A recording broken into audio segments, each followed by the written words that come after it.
आज की modern technology ने हमारी लाइफ को काफी इजी बना दिया है और हम लोग यह सोचते हैं कि विज्ञान के ज्यादातर आविष्कार बीते 200 सालों की देन है। लेकिन हमारी यह सोच बहुत ही गलत है, क्योंकि हर समय काल में नए नए आविष्कार होते रहे हैं। उनमें से कुछ आविष्कार अब भी हमारे साथ हैं, लेकिन कुछ ऐसे भी हैं जो समय के साथ विलुप्त हो गए। तो हमारे साथ इस वीडियो में आखिरी तक बने रहेगा। हम आपके लिए लेकर आए हैं कुछ ऐसे ही विलुप्त हुए आविष्कार जो आज भी अगर मानव जाति के साथ होते तो यह दुनिया बदल चुके होते। चलिए शुरू करते हैं। Cloud buster. क्या आप इस बात पर यकीन करेंगे कि इस दुनिया में ऐसा भी आविष्कार हो चुका है जिसके जरिए जब चाहें जहां चाहें बारिश करा सकते हैं। यह बात सन 1951 की है, जब ऑस्ट्रेलिया के मनोविश्लेषण विल्हेम रिच ने अपने एक आविष्कार को दुनिया के सामने रखा। उनके इस आविष्कार से सबसे ज्यादा फायदा किसानों को होने वाला था, क्योंकि अक्सर अच्छी बारिश के अभाव में फसलें खराब हो जाती हैं। उन्होंने एक ऐसी मशीन तैयार की जिसके जरिए वो जब चाहें जहां चाहें बारिश करा सकते थे। इसके लिए उन्होंने एक अलग तरह की एनर्जी की खोज की, जिसे उन्होंने ऑर्गन एनर्जी का नाम दिया था। और इसी ऑर्गन एनर्जी को मैनिपुलेट करके वो अपने मन चाहे समय और जगह पर बारिश करा सकते थे। बात साल 1953 की है, जब सूखे के कारण किसानों की फसलें बर्बाद हो रही थी। उसी समय दो किसान विल्हेम रिच के पास पहुंचे और उन्होंने कहा, अगर आप हमारे इस मुश्किल समय में अपने संयंत्र से बारिश करा देंगे तो हमारी फसल बच जाएगी। विल्हेम रिच ने 6 जुलाई 1953 को पहली बार अपने इस यंत्र का उपयोग किया।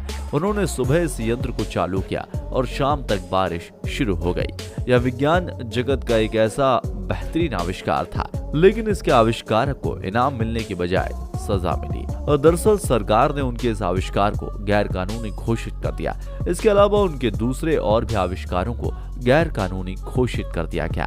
उनके इस प्रयोग पर हमेशा के लिए रोक लगा दी गई। साथ ही उनको जेल के भीतर बंद कर दिया गया। जेल में रहते हुए ही उन्होंने अपने जीवन की आखिरी सांस ली और इसके बाद उनके इस यंत्र को नष्ट कर दिया गया। अमेरिका के रेंजली शहर में आज भी इस यंत्र के अवशेष देखे जा सकते हैं। लचीला कांच। शायद आप यकीन ना करें, लेकिन आज से 2000 साल पहले रोमन एम्पायर में एक ऐसे कांच का आविष्कार किया गया था जो इतना लचीला था कि उसके बर्तन को अगर कोई तोड़ मरोड़ दे तो वह टूटकर चकनाचूर होने के बजाय अपनी जगह में मुड़ जाता था, जिसे बाद में हथौड़े से ठोककर ठीक किया जाता था। वरना समानता हमने आज जो कांच देखे हैं वह बहुत ही खूबसूरत होते हैं, लेकिन उतने ही नाजुक भी होते हैं। जरा सी चोट से टूटकर चकनाचूर हो जाते हैं। लेकिन उसके द्वारा बनाया गया यह कांच इतना फ्लेक्सिबल था कि इस कांच के बर्तन को जिस जगह से दबाया जाता वो वहां से मुड़ जाता था। फिर वापस उस कांच को सीधा कर सकते थे। जिस आदमी ने वह कांच बनाया था वो उस कांच का कटोरा लेकर रोमन किंग टाइबेरियस सीजर के पास पहुंचा और उसने राजा को वो कांच का कटोरा भेंट किया और उसने कहा कि इस कांच को दुनिया में कोई भी नहीं तोड़ सकता। राजा ने उसकी बात सुनी और उस कांच को तोड़ने की कोशिश की, लेकिन वह कांच टूटने की बजाय अपनी जगह से मुड़ गया, जिसे बाद में हथौड़े की सहायता से उसने दोबारा कटोरे की शक्ल दे दी। फाइनली कांच का कटोरा नहीं टूटा। राजा यह सब देखकर हैरान हुआ। उसने पूछा कि तुम्हारे अलावा और कौन कौन यह कांच बनाना जानता है? तो उसने कहा कि मेरे अलावा दुनिया में इस तरह के कांच को बनाना और कोई नहीं जानता। उसका इतना ही कहना था कि राजा ने उस आदमी को मौत की सजा सुना दी, क्योंकि राजा को लगा कि अगर इस तरह का कांच का चलन आ गया तो सोने और चांदी की वैल्यू कम हो जाएगी। इसलिए राजा ने उस आदमी को मौत के घाट उतार दिया। इस तरह उस कांच का आविष्कार उस व्यक्ति के साथ ही चला गया और फ्लेक्सिबल ग्लास का रहस्य आज भी बरकरार है। डेथ रे। विज्ञान के इस दौर में निकोला टेस्ला को सभी जानते हैं, जिन्होंने अपने जीवन काल में बहुत से ऐसे आविष्कार किए जिन्हें हम आज भी अपने जीवन में इस्तेमाल कर रहे हैं। वह एक साइबेरियाई अमेरिकी वैज्ञानिक थे और दुनिया के महानतम वैज्ञानिकों में गिने जाने वाले निकोला टेस्ला ने बहुत बड़े बड़े आविष्कार किए। उनके कुछ आविष्कार ऐसे भी हैं जो दुनिया के सामने नहीं आए और उनके साथ ही उन आविष्कारों की इंफॉर्मेशन भी चली गई। यह बेसिकली ऐसा यंत्र था जो इलेक्ट्रोमैग्नेटिक बीम क्रिएट करता था और इस हथियार की मदद से आसमान में उड़ रहे विमानों को आसानी से गिराया जा सकता था। यह बहुत ही खतरनाक हथियार था जो अगर किसी देश के पास हो तो उसे युद्ध में हरा पाना बड़ा मुश्किल हो जाता, क्योंकि वह उस देश की वायुसेना को नष्ट करने की क्षमता रखता था। लेकिन टेस्ला अपने इस आविष्कार को कभी भी पूरा नहीं कर पाए। पैसों की कमी थी और उन्हें कोई ऐसा व्यक्ति नहीं मिला जो उनके इस आविष्कार पर पैसा लगा सके। उनकी थ्योरी हमेशा के लिए थ्योरी ही रह गई। उनकी मौत के बाद इस आविष्कार की कहानी भी बंद हो गई। Greek fire. रोमन एम्पायर अपने समय में काफी शक्तिशाली था और उसके काफी दुश्मन भी थे, इसलिए अक्सर युद्ध भी हुआ करते थे। ऐसी सिचुएशन में रोमन एम्पायर ने एक ऐसा हथियार का आविष्कार किया जो बड़ी ही भयानक आग उगलता था और बड़े पैमाने पर दुश्मन के खेमे में तबाही मचाता था। इस आग का इस्तेमाल करके अक्सर रोमन साम्राज्य के सैनिक दुश्मन के जहाजों को नष्ट कर दिया करते थे, उनमें आग लगा दिया करते थे। इस हथियार से निकलने वाली आग की एक खासियत यह थी कि यह पानी मारकर बुझाने से नहीं बुझती थी।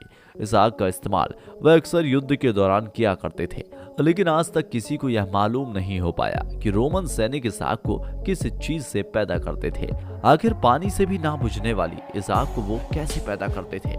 इसका रहस्य राजा और उसके करीबी लोगों को मालूम था। इसके अलावा और किसी को भी इस रहस्य की जानकारी नहीं थी, क्योंकि रोमन साम्राज्य के लोग नहीं चाहते थे कि उनके इस हथियार की जानकारी उनके दुश्मनों तक पहुंचे। समय के साथ रोमन साम्राज्य खत्म हो गया और उनके साथ ही इस हथियार की तमाम जानकारी और तकनीक भी समाप्त हो गई। आज कोई नहीं जानता कि आखिर रोमन सैनिक किस तरह उस आग को पैदा करते थे। कुल मिलाकर ग्रीक फायर एक रहस्य बनकर रह गया। Solute digital coding system. वैसे तो अब हम कंप्यूटर के जमाने से आगे निकल आए हैं। आज हर हाथ में टैबलेट, लैपटॉप, स्मार्टफोन और गैजेट्स हैं। इनमें सबसे कॉमन है स्मार्टफोन। आजकल हम में से हर किसी के पास स्मार्टफोन मौजूद है। स्मार्टफोन खरीदते समय आप सबसे पहले क्या देखते हैं? उसकी रैम और स्टोरेज कैपेसिटी कितनी है, क्योंकि स्मार्टफोन में जितनी ज्यादा रैम होगी वह उतना ही अच्छा और स्मार्ट वर्क करेगा, और स्टोरेज कैपेसिटी जितनी ज्यादा होगी उसके अकॉर्डिंग ही हम उसमें अपना डाटा स्टोर कर सकते हैं। लेकिन यह बात भी सही है कि स्टोरेज कैपेसिटी कितनी भी ज्यादा क्यों ना हो, यूज करते करते एक ना एक दिन स्मार्टफोन की मेमोरी वैसे भी फुल हो जाती है। ऐसी सिचुएशन से निपटने के लिए हमारे पास अब तक कोई भी सॉल्यूशन मौजूद नहीं है। लेकिन आज से 25 साल पहले यानी कि साल 1995 में नीदरलैंड के एक इलेक्ट्रिकल इंजीनियर जेम्स सैल्यूट ने डाटा कंप्रेशन की एक ऐसी तकनीक विकसित की थी जो 128 जीबी के डेटा को 4 जीबी के फोन में स्टोर कर सकती थी। एक हाई क्वालिटी मूवी को कुछ केबी में स्टोर कर सकती थी। इतनी ही शानदार खोज को लेकर वह फिलीपींस कंपनी के पास गया, जहां उन्होंने एक 64 केबी की छोटी सी ड्राइव में 8 फिल्में स्टोर की और उसे चलाकर भी दिखाया। अभी उनकी इस डिवाइस को मार्केट में लाने का प्लान चल ही रहा था कि 11 जुलाई 1999 को एक बड़े ही रहस्यमय तरीके से उनकी मौत हो गई, और जिस ड्राइव में उन्होंने इस सॉफ्टवेयर की कोडिंग की थी वह ड्राइव भी गुम हो गई। और इस तरह का एक बेहतरीन आविष्कार हम लोगों के सामने आने से रह गया। सोचिए अगर वह आविष्कार जनरलाइज हो जाता तो स्मार्टफोन में कैपेसिटी की प्रॉब्लम बहुत हद तक कम हो जाती। दोस्तों, अगर ये आविष्कार आज होते तो हमारी दुनिया का स्वरूप कैसा होता? हमारे और आपके जीवन में क्या परिवर्तन हो चुके होते? क्या आपको भी लगता है कि अगर ये आविष्कार आज भी हमारे बीच होते तो हमारी दुनिया आज से बेहतर होती? विज्ञान की दुनिया में ऐसे बहुत से आविष्कार हैं जो समय के साथ चलते हैं, लेकिन कुछ आविष्कार ऐसे भी होते हैं जो समय के साथ सामने नहीं आ पाते और एक बार फिर गुमनामी के अंधेरों में खो जाते हैं। वीडियो को आपने आखिरी तक देखा, इसके लिए आपका बहुत बहुत शुक्रिया। हमारी पूरी टीम इस वीडियो पर आपके कमेंट का इंतजार करेगी, इसलिए अपने विचार कमेंट बॉक्स में जरूर रखिएगा। हम फिर मिलेंगे एक नए वीडियो में, तब तक के लिए जय